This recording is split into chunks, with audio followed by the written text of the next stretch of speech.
High family, good morning. এখন আমরা দাঁড়িয়ে আছি বজবজ কুমাগাতা মারু স্টেশনে। সময় 6:19।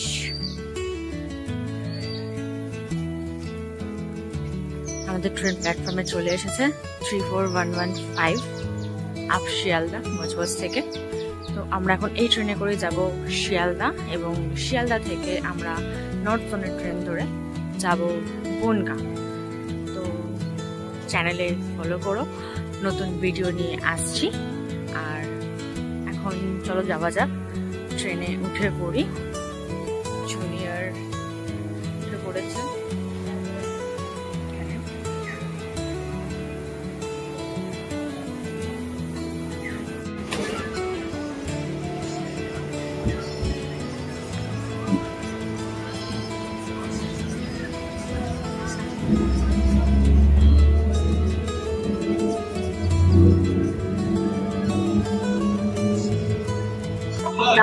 High, good morning family. এখন আমরা পৌঁছে গেছি শিয়ালদা জাংশনে। 6:30-এ আমাদের ট্রেন ছিল বজবজ থেকে আপ শিয়ালদা লোকাল, সেটা ধরে আমরা পৌঁছে গেছি শিয়ালদায়। তো পুজোর কারণে কোনো ভিডিও শুট করা হয়নি, কোথাও সেভাবে যাওয়া হয়নি, পুজো এদিক ওদিক ঠাকুর দেখতে ব্যস্ত ছিলাম। তো এখন আমরা যাচ্ছি শিয়ালদা থেকে বনগাঁ, যেখানে তোমাদের জন্য একটা ইন্টারেস্টিং জায়গা খোঁজ দেবো এবং ইন্টারেস্টিং কিছু ভিডিও শুট করবো তোমাদের জন্য। তো অবশ্যই সঙ্গে থেকো চ্যানেলে দেখার জন্য ভিডিওটা। আর আমার পেছনে এখন দেখতে পাচ্ছ শিয়ালদা। তো চলো যাওয়া যাক, গিয়ে কথা হচ্ছে। সকালে তো ব্রেকফাস্ট করে বেরোনো হয়নি, তাই স্টেশন থেকে আমরা কিনে নিয়েছিলাম এই পরোটা, তরকারি, সাথে ডিম সেদ্ধ। এটাই আমাদের সকালের ব্রেকফাস্ট।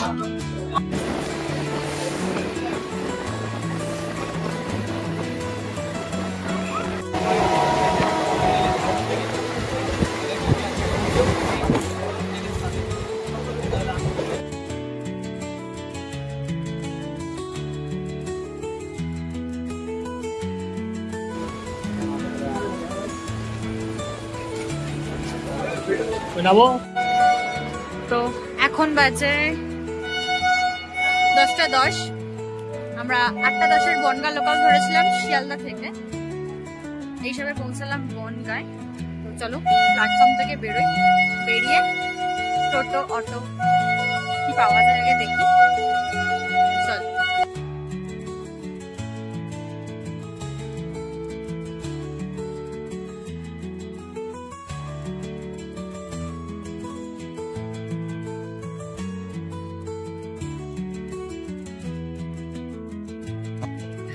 আমরা নামলাম বনগাঁ স্টেশনের দ্বিতীয় প্ল্যাটফর্মে।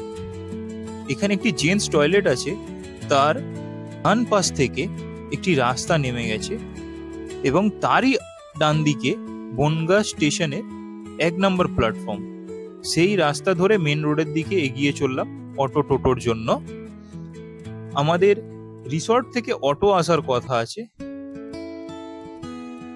এখান থেকে বেরিয়ে যে মন্দিরটা রয়েছে, সেই মন্দিরের পাশেই আপনাদের পেয়ে যাবেন অটো টোটো স্ট্যান্ড।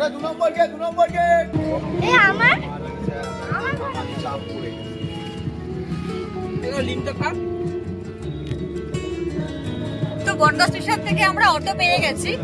এখান থেকে মঙ্গলগঞ্জ যেতে লাগবে 45 মিনিটের মতো সময়। আমাদের অটো ছেড়ে দিয়েছে, চলুন যাওয়া যাক, গিয়ে কথা হচ্ছে। আমরা এখন যাচ্ছি বনগাঁ স্টেশন থেকে মঙ্গলগঞ্জ রিসর্ট ইচ্ছেকুঠি।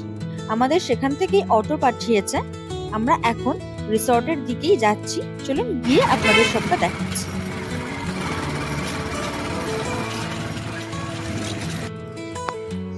তো সকালবেলা 7:30-টার সময় আমরা বাড়ি থেকে বেরিয়েছিলাম বজবজ থেকে। 3 ঘন্টা জার্নির পর আমাদের গন্তব্যে আমরা পৌঁছে গেছি। দেখতেই পাচ্ছ মঙ্গলগঞ্জ ইচ্ছেকুটির রিসর্টে। আজকে আমরা এখানেই থাকবো এবং এই আশপাশটা ঘুরে দেখবো। আর এখানেই রয়েছে কাটা সাহেবের কুটি বা কাটা সাহেবের বাংলো, নীলকুঠি বলতে পারেন। তো সেই সব জায়গাগুলোতে যাব এবং আপনাদের সাথে শেয়ার করবো তার ভিডিও। তো চলুন আমরা রিসর্টের ভেতরটায় যাই।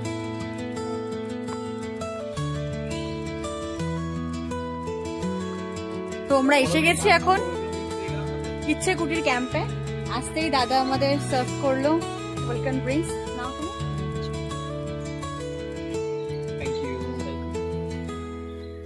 দেখতেই পাচ্ছ ক্যাম্পের চারপাশটা, পরে ঘুরে দেখাচ্ছি। ওয়েলকাম ড্রিঙ্কসটা খেয়ে নি, একটু ফ্রেশ হয়ে নি, তারপর তোমাদের সাথে সবটা শেয়ার করছি। এখানে রয়েছে রিসেপশন।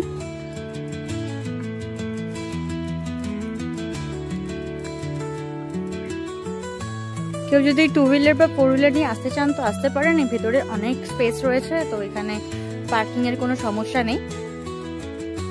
এদিকে রয়েছে কিছু ছোট ছোট সমোসা কটেজ, আর ওইদিকে রয়েছে টেন্ট, আপনাদেরকে পরে ঘুরে দেখাচ্ছি। আর পেছনে ওই দুটো রয়েছে আপনাদের ট্রি হাউস, আর সামনেটা রয়েছে একটা ডাইনিং হল যেখানটায় খাওয়া দাওয়া করা যায়। আর আমরা রয়েছি এইদিকে এই রুমগুলোতে, ডিলাক্স রুমে। চলুন আপনাদেরকে রুমের ভেতরটা একবার দেখিয়ে দিই। আমাদের রুমে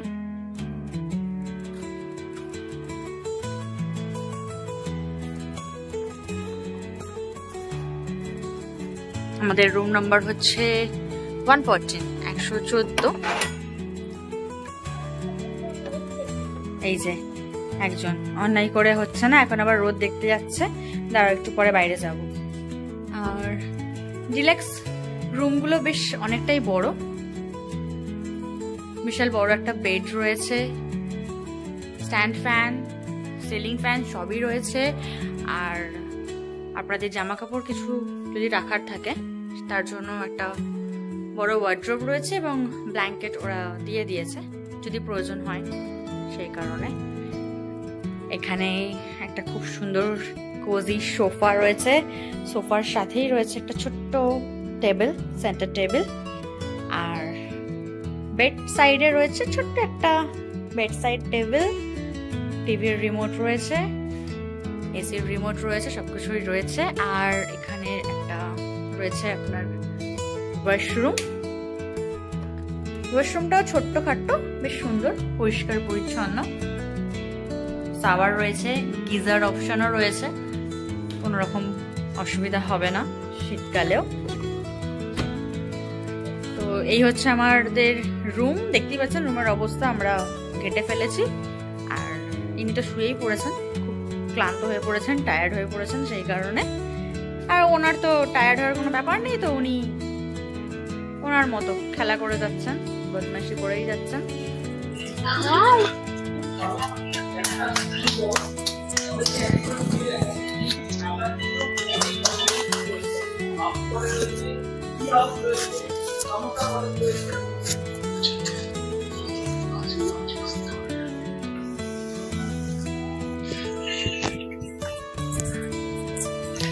এটা রয়েছে এই কটেজের কমন টয়লেট। আপনারা যারা এখানে রিসর্টে থাকার জন্য, তারা যদি এই সামোসা কটেজ এবং টেন্টে থাকেন তো সেক্ষেত্রে আপনাদেরকে এই কমন টয়লেটটা ইউজ করতে হবে। এছাড়া আপনাদের যে ট্রি হাউস রয়েছে বা বাম্বু কটেজ রয়েছে সেগুলোতে অ্যাটাচ টয়লেট আপনারা পেয়ে যাচ্ছেন। তো চলুন আপনাদেরকে পুরো রিসর্টটা ঘুরে দেখাই।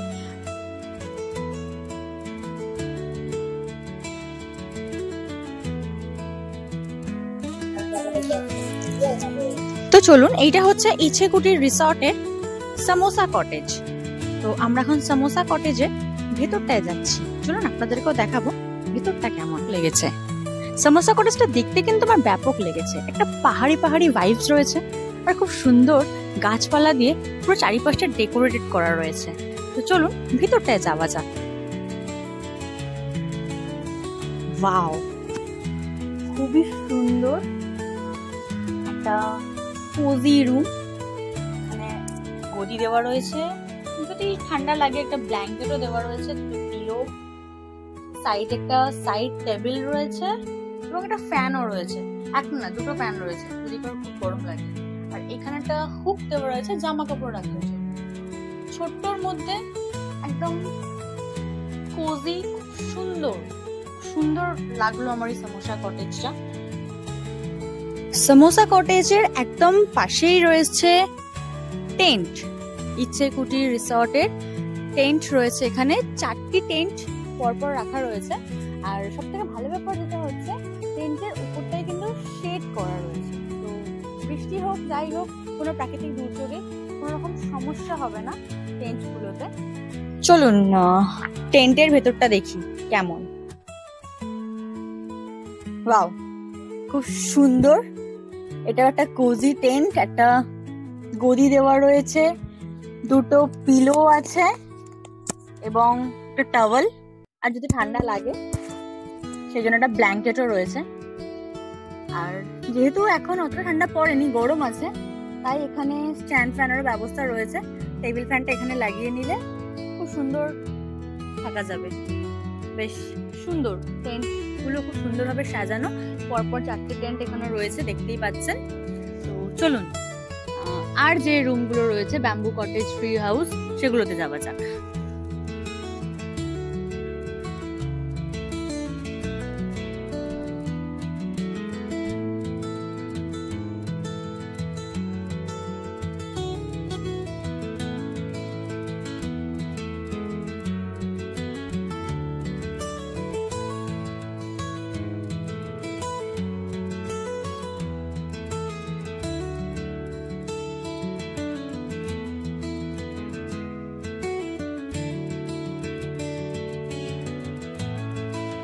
হচ্ছে ইচ্ছেকুড়ি রিসর্টের আরেকটা স্টে অপশন ব্যাম্বু হাউস। তো চলুন ভিতরটা যাওয়া যাক ব্যাম্বু হাউসে।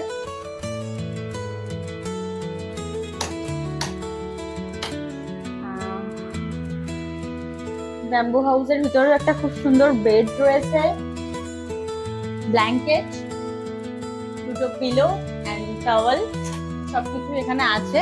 আর যেটা বলেছিলাম ব্যাম্বু কটেজে কিন্তু আপনারা অ্যাটাচ ওয়াশরুমটা পাবেন, একটা ওয়াশরুম, ইংলিশ টয়লেট রয়েছে, শাওয়ার রয়েছে, বেশ পরিষ্কার পরিচ্ছন্ন। আর ব্যাম্বু কটেজের সব থেকে ইন্টারেস্টিং যে ব্যাপারটা হলো এটা হচ্ছে এগুলো কিন্তু উডেন। সুন্দর একটা মিরর দেওয়া রয়েছে এখানটায়। ঘুরে আসি ট্রি হাউস থেকে, ব্যাপারটা বেশ ইউনিক। এই হচ্ছে ট্রি হাউস, এইখান থেকে এই সিঁড়ি দিয়ে উঠতে হবে, উঠেই একটা সুন্দর ব্যালকনি।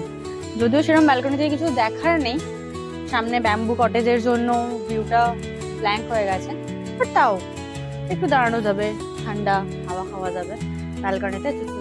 ট্রি হাউসের ভেতরটা যাওয়া যাক। ওয়াও, ট্রি হাউসটাও কাইন্ড অফ ব্যাম্বু কটেজের মতোই। একটা বেড রয়েছে, বেশ বড় সাইজের বেড, পরিষ্কার পরিচ্ছন্ন, এন্ড অ্যাটাচ টয়লেট রয়েছে দেখতেই পাচ্ছেন।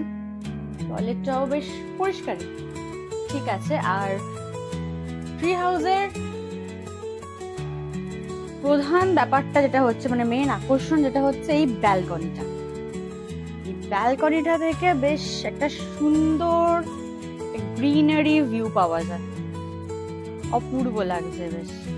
চারিদিকে সম্ভবত ধান চাষ হয়েছে, একদম সবুজ হয়ে রয়েছে, বেশ ভালো লাগছে। এখানে একটা হাত ধোয়ার বেসিনও আছে এবং চেয়ারও দেওয়া রয়েছে, চাইলে এখানে বসা যেতেই পারে। আর সন্ধ্যাবেলা এখানে বসতে খারাপ লাগবে না, অসাধারণ একটা ভিউ পাওয়া যাবে, ঠান্ডা একটা হাওয়া পাওয়া যাবে, যেটা আমাদের কলকাতায় একদমই পাওয়া যায় না। তো সেটা ফিল করার জন্য এখানে একদিন এসে থেকে যেতেই পারেন। এই ট্রি হাউসের সব থেকে ভালো ব্যাপার যেটা হচ্ছে, ব্যালকনিতে যদি সন্ধ্যাবেলা যেতে কারোর ভয় লাগে, দরকার নেই বাইরে যাওয়ার, একদম বেডে বসে আরাম করে সন্ধ্যাবেলার চা পাকোড়া, ব্যাম্বু চিকেন, যেটা ইচ্ছা আপনাদের নিয়ে বসে এইভাবে জাস্ট কার্টেনটা সরিয়ে দেবেন আর জাস্ট একটা ভিউ। সম্ভবত উইন্ডোটাও খোলা যায়, আই এম নট শিওর, হ্যাঁ খোলা যায় উইন্ডোটা। অসম্ভব সুন্দর, দরকার নেই দরজা খুলে বাইরে ব্যালকনিতে যাওয়া, একদম এখানে বসে বসেই আপনি উপভোগ করতে পারবেন বাইরের দৃশ্যটা, যেটা আমার খুব ভালো লেগেছে।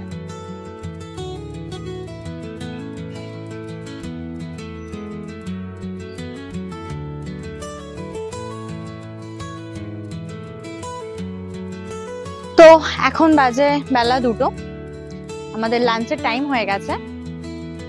আমরা এখন যাচ্ছি লাঞ্চের ওখানে। চলুন দেখি লাঞ্চে কি দিয়েছে।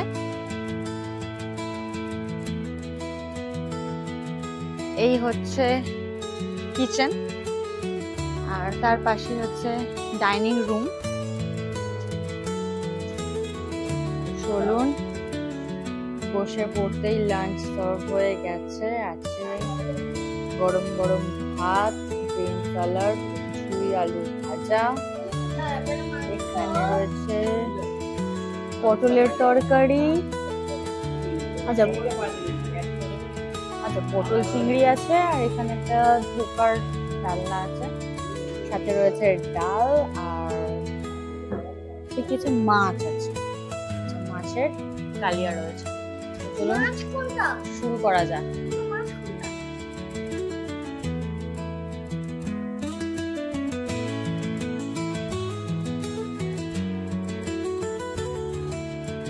তোমার ফেভারিট পটল?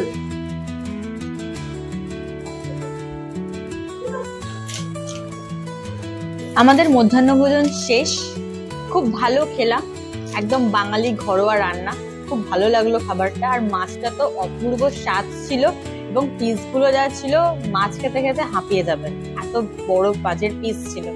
যাই হোক, খাওয়া দাওয়া শেষ করে চলে এসেছে রসগোল্লা, চাটনি, পাঁপড় এবং দই। বাঙালি শেষ পেতে মিষ্টি না হলে চলে না, সেই জন্য মিষ্টি তো খেতেই হবে। আর তার সাথে দই, আমার খুব প্রিয় জিনিস দই। খুব ভালো লাগলো যে এদের এখানে দইটা পরিবেশন করা হয়েছে। তো চলুন, বেশিক্ষণ লোভ সামলাতে পারছি না, মিষ্টিগুলো খেয়ে নিই। এরপর আমরা যাব ইছামতি নদীতে নৌকো বিহার করতে। তো দেখা হচ্ছে নৌকো বিহারে।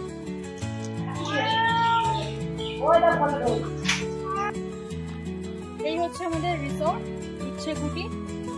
এখানে ফোন নাম্বার দেওয়া রয়েছে, কেউ আসলে ফোন নাম্বারে ফোন করে নেবেন। এখান থেকে ডিরেক্টলি অটো পাঠানো হয়, আমাদের বনগাঁ স্টেশন থেকে পিক আপ অ্যান্ড ড্রপের ব্যবস্থা আছে। আর আমাদের লাঞ্চ কমপ্লিট। লাঞ্চের পরে আমরা একটু রেডি হয়ে বেরিয়ে পড়েছি ইছামতি নদীতে নৌকো বিহার করতে যাব, কারণ হঠাৎ করেই আমাদের ওয়েদারটা একটু ডাউন হয়ে গেছে, একটু মেঘলা মেঘলা হয়ে গেছে, বৃষ্টি হতে পারে। ভেবেছিলাম বিকালের দিকে যাব, কিন্তু মনে হয় না অতটা ওয়েট করাটা বুদ্ধিমানের কাজ হবে, কারণ যদি বৃষ্টি চলে আসে তাহলে আমাদের নৌকা বিহারটা ক্যান্সেল হয়ে যাবে, যেটা আমি চাই না। তো সেই কারণেই আমরা খেতে উঠেই রেডি হয়ে বেরিয়ে পড়েছি। ছাতা নিয়েছি যদি বৃষ্টি আসে, কারণ সঙ্গে জুনিয়র আছে, খুব প্রয়োজনীয় জিনিস একটা। আর একটা অ্যাপেলও নিয়েছি, নৌকায় বসে বসে খাবো। তো চলুন যাওয়া যাক ইছামতি নদীর ধারে।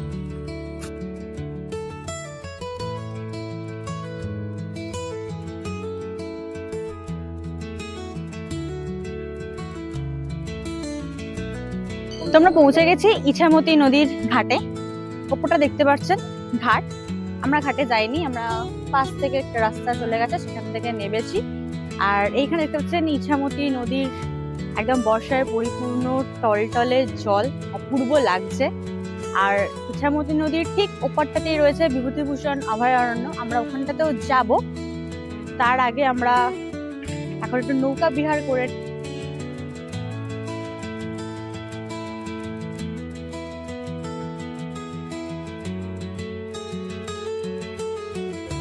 আমাদের মাঝি কাকু নৌকা ছেড়ে দিয়েছে। আমরা পড়ন্ত বিকেলে, রোদ নেই, মেঘলা ওয়েদার, ভেসে বেড়াচ্ছি ইছামতি নদীতে, অপূর্ব লাগছে। আর একটা জিনিস সঙ্গে আমি সবসময় যেটা ক্যারি করি সেটা হচ্ছে সামান্য জিনিস, ছোট্ট একটা ছুরি। আর এই যে দেখালাম, এনেছি অ্যাপেল। ইছামতি নদীতে ভাসতে ভাসতে আফটার লাঞ্চ এখন আমরা খাবো অ্যাপেল, আর আপনাদেরকে দেখাবো এই প্রকৃতির অপূর্ব সৌন্দর্য। জাস্ট দু ধারটা দেখুন, মানে দু ধারে শুধু সবুজ আর সবুজ, চারিদিকে যেদিকে তাকাবেন শুধু সবুজ, আর মাঝখানে শান্ত স্নিগ্ধ ইছামতি নদী, জল পরিষ্কার টলটল করছে, অপূর্ব লাগছে। বিকালটা খুব ভালোভাবেই কাটাবো আশা করছি। তো চলুন আগে কি হয় না হয় সব আপনাদের সাথে শেয়ার করব। একদম সেই ছোট্টবেলাকার ফিল, ছোট্টবেলা যেরকম নৌকা চড়তাম ঠিক সেই রকম নৌকা চড়ছি। জলটা তো ভীষণই ঠান্ডা, দারুণ লাগছে। ওর মধ্যে একটা সবুজ অপূর্ব লাগছে।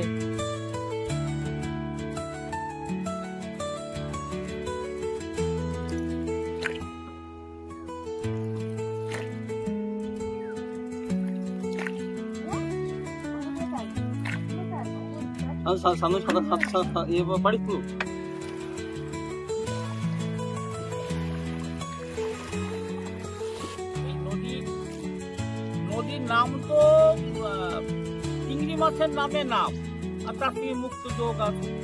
যেমন চিংড়ি মাছের এক নাম মিঠা মাছ, হ্যাঁ, আর মতি হচ্ছে মুক্ত, ওই জন্য এই নদীর নাম ইছামতি।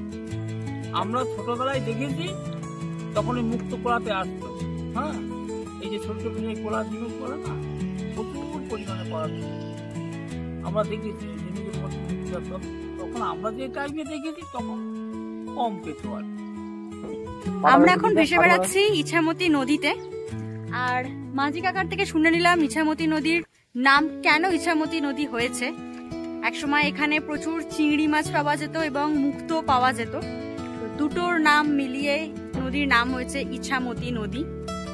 আর এত সুন্দর ঠান্ডা একটা হাওয়া দিচ্ছে না, মানে মন প্রাণ পুরো জুড়িয়ে যাচ্ছে। জানি না বুঝতে পারছো কিনা, আশপাশের মানে প্রকৃতিটা আলাদাই অপূর্ব লাগছে। আর আমাদের মাঝি কাকুই বললেন যে এই দিকের এই অভয়ারণ্যে, মানে আমাদের বিভূতিভূষণ অভয়ারণ্য যেটা, সেখানে প্রচুর বাদুড় রয়েছে। আমরা বাদুড়ের আওয়াজও শুনতে পাচ্ছি, জানি না কতটা আসছে ফোনে সাউন্ডটা, বাট সাউন্ড আমরা শুনতে পাচ্ছি।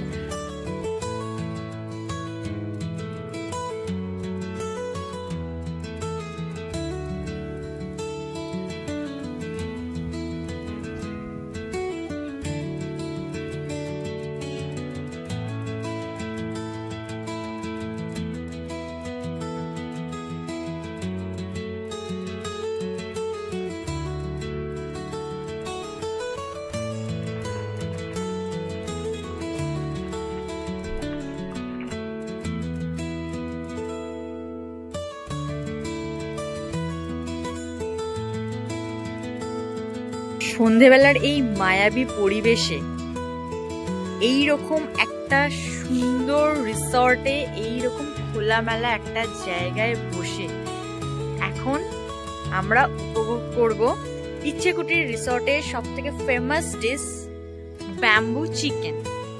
মানে ব্যাম্বুর মধ্যে চিকেনগুলোকে ঢুকিয়ে সেটাকে একটা স্মোকি ফ্লেভার করা হয়, পুড়িয়ে, ব্যাম্বুটাকে পুড়িয়ে। তো সেটাই এখন আমরা টেস্ট করব, ব্যাম্বু চিকেন। টেস্ট করে বলো একটু কেমন।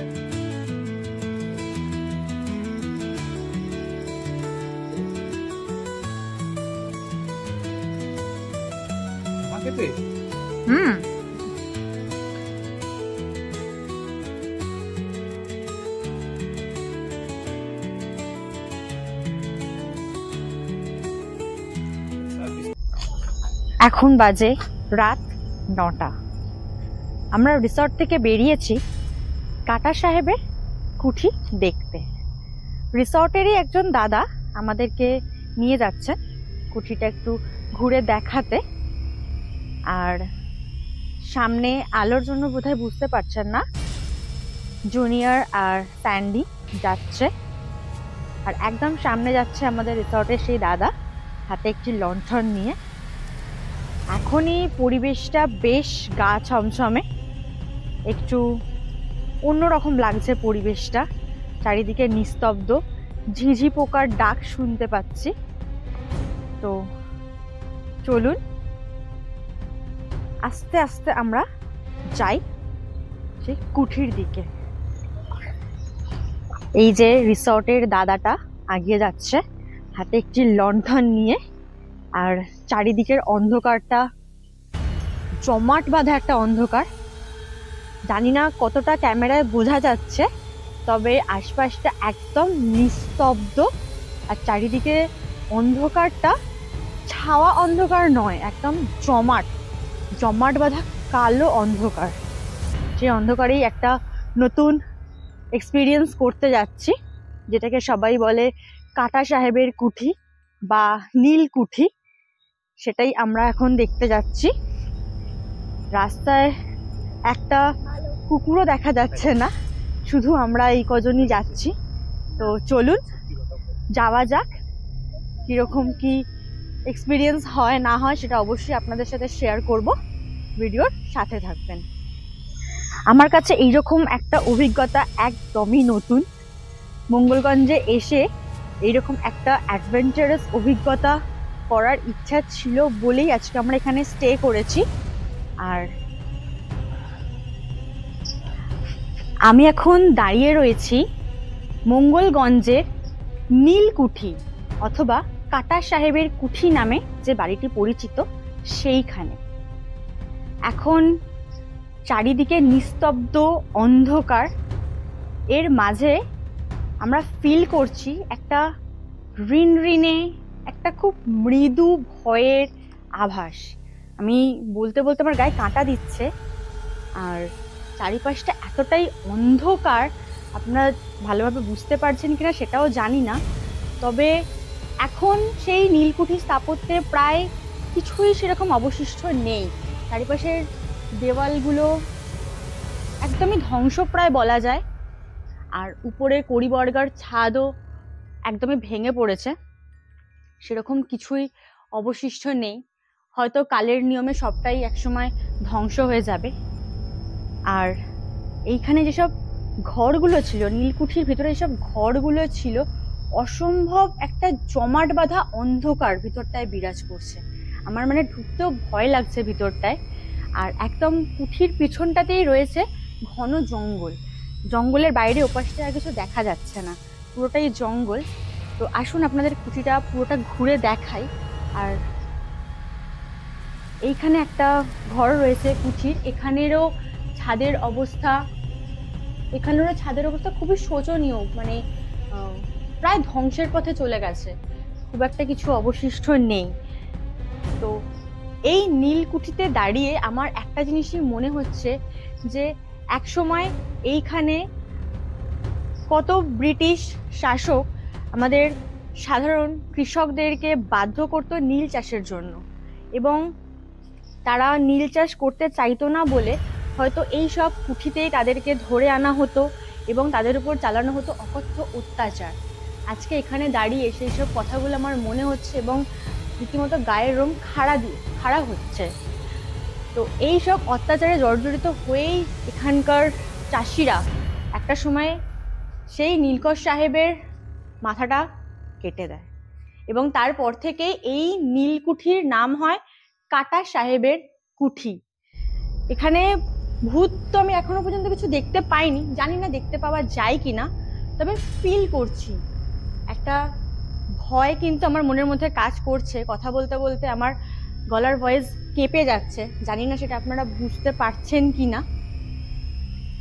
আর আরও একটা জিনিস যেটা আপনাদেরকে বলবো, মানে আমি 100% শিওর, একবার দিকে জঙ্গলটা দেখাতে বলবো, মানে শুধু জঙ্গলই দেখা যাচ্ছে, ওপরে কি আছে কিছু বোঝার উপায় নেই, এতটাই জমাট অন্ধকার।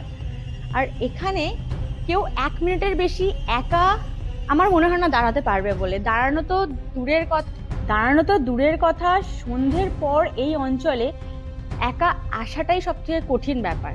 আজকে আমি এখানে একা আসিনি, আমাদের রিসর্টের একজন দাদা আমাদেরকে নিয়ে এসেছেন, সাথে স্যান্ডি রয়েছে, জুনিয়র রয়েছে এবং দ্য বং ফাইন্ডারের প্রীতম পণ্ডিত রয়েছে আমার সাথে।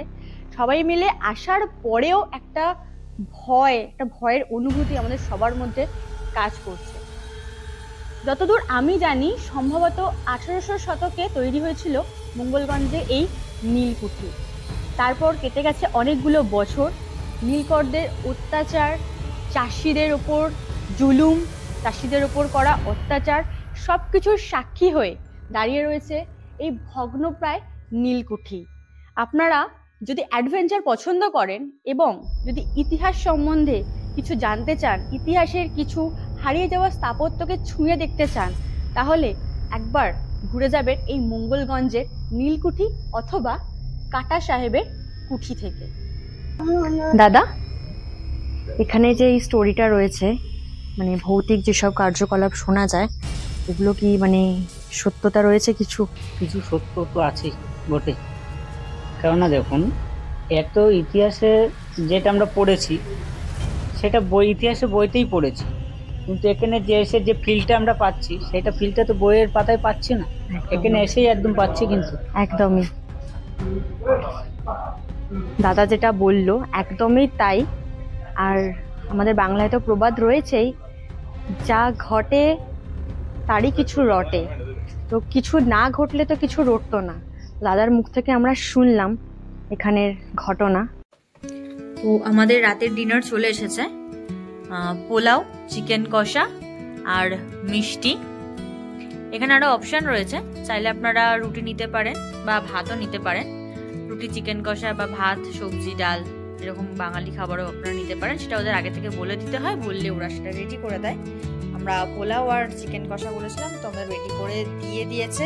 এবং যেহেতু রিসর্টের সবাই তাড়াতাড়ি একটু শুয়ে পড়ে, আমাদের একটু খেতে দেরি হয়েছে, এখন প্রায় 11টা বাজে, তাই আমরা খাবারটা রুমেই আনিয়ে নিয়েছি। তো এখন সবাই মিলে বসে গেছি ডিনার করতে। চলুন ডিনারটা সেরে নেওয়া যাক। আর আজকে আর বেশি কথা বলছি না, ডিনারটা করে নিয়ে আমরা শুয়ে পড়ছি। সবাইকে গুড নাইটটাও বলে দিলাম, বাকি কথা কাল সকালে উঠে। আজকের মতো টাটা, গুড নাইট।